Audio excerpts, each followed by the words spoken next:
नमस्कार दोस्तों, देसी ज्ञान में आपका स्वागत है। दोस्तों, इस वीडियो को पूरा देखिएगा और लाइक, सब्सक्राइब और शेयर करना मत भूलिएगा। युद्ध को लड़ने के लिए पक्ष या विपक्ष अपने हिसाब से व्यू रचना करता था। व्यू रचना का अर्थ है कि किस तरह सैनिकों को सामने खड़ा किया जाए। आसमान से देखने पर यह व्यू रचना दिखाई देती है। कैसे क्रॉच व्यू है तो आसमान से देखने पर क्रॉच पक्षी की तरह सैनिक खड़े हुए दिखाई देंगे।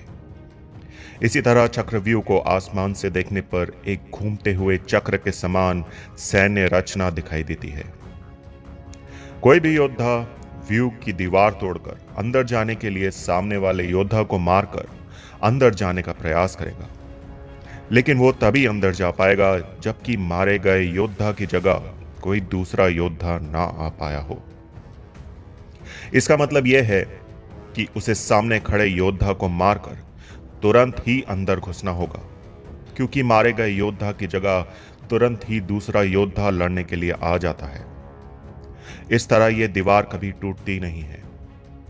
दीवार को तोड़ने के लिए ठीक सामने वाले योद्धा को मारकर अंदर के योद्धा को भी मारते हुए अंदर घुसना होता है। लेकिन नया या अनभिज्ञ योद्धा अगल बगल के योद्धाओं से ही लड़ने लग जाता है। अभिमन्यु चक्रव्यूह में घुसना जानता था। उसने सामने वाले योद्धा को मारा और बहुत ही थोड़ी सी देर के लिए मिली खाली जगह से वो अंदर घुस गया। घुसते ही ये जगह फिर से बंद हो गई, क्योंकि मारे गए योद्धा की जगह किसी अन्य योद्धा ने ले ली। अभिमन्यु दीवार तोड़ते हुए अंदर तो घुस गया, लेकिन वो पीछे ये भी नहीं देख पाया कि दीवार पुनः बन गई है। अब इससे बाहर निकलना मुश्किल होगा।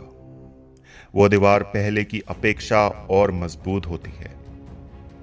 प्रारंभ में यही सोचा गया था कि अभिमन्यु व्यू को तोड़ेगा और उसके साथ अन्य योद्धा भी उसके पीछे से चक्रव्यूह में अंदर घुस जाएंगे। लेकिन जैसे ही अभिमन्यु घुसा और व्यू फिर से बदला और पहली कतार पहले से ज्यादा मजबूत हो गई, तो पीछे के योद्धा भीम, सात्यकी, नकुल, सहदेव कोई भी अंदर घुस नहीं पाए। जैसा कि महाभारत में द्रोणाचार्य भी कहते हैं कि लगभग एक ही साथ दो योद्धाओं को मार गिराने के लिए बहुत कुशल धनुर्धर चाहिए। युद्ध में शामिल योद्धाओं में अभिमन्यु के स्तर के धनुर्धर 2-4 ही थे। यानी थोड़े ही समय में अभिमन्यु चक्रव्यूह के अंदर घुसता तो चला गया, लेकिन अकेला, नितांत अकेला। उसके पीछे कोई नहीं आया। जैसे जैसे अभिमन्यु चक्रव्यूह के बीच में पहुंचते गए, वैसे वैसे वहां खड़े योद्धाओं का घनत्व और योद्धाओं का कौशल उन्हें बढ़ा हुआ मिला, क्योंकि वे सभी योद्धा युद्ध नहीं कर रहे थे, बस खड़े थे, जबकि अभिमन्यु युद्ध करता हुआ बीच में पहुंचता है। वे जहां युद्ध और व्यू रचना तोड़ने के कारण मानसिक और शारीरिक रूप से थके हुए थे, वहीं कौरव पक्ष के योद्धा तरोताजा थे।